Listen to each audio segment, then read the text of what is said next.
Bivandi awa bonne nouvelle kuna na Nord Kivu na Masisi centre Isaya Koyinda wazalendo appuyé par les FRDC baza déjà na Masisi centre na zoyebisa na minute oyo nde naosala video oyo tozwi témoignage tozwi information euti na source kuna parce que bakomba ezalaki tellement makasi lelo na tongo dans la minute oyo bayebisi biso ke wazalendo récupérer déjà parti moko monene ya Masisi centre donc tina aire oyo ezoya libérer Masisi centre à 100%. Nazoyebisa bino victoire lobby victoire ya wazalendo eza confirmé na FRDC donc ne bozomona na vidéo wana na image donc wazalendo baza na Walikale centre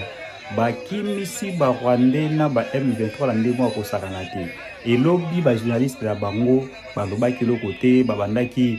kosala diversion na information misusu boye na boye tout ça wana lelo bamoni eloko akolobeza te bakomi kopublier balobi o M23 se retirer se retirer combien de fois selo bango moko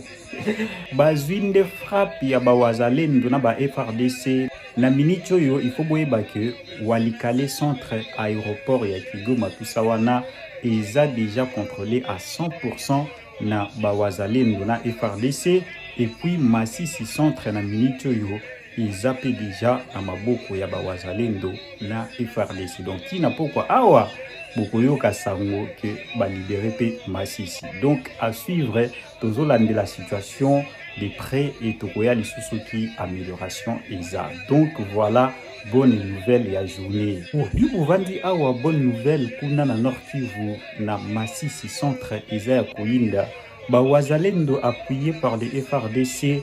baza déjà na Masisi centre na zoyebisa na minute oyo nde naosala video oyo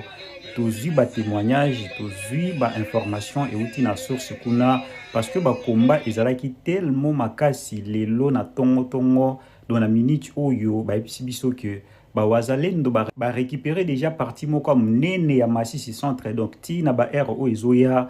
libérer Masisi centre à 100%. Nazoyebisa bino victoire lobby victoire ya wazalendo eza confirmé na FRDC donc ne bozomona na vidéo wana na image donc wazalendo baza na Walikale centre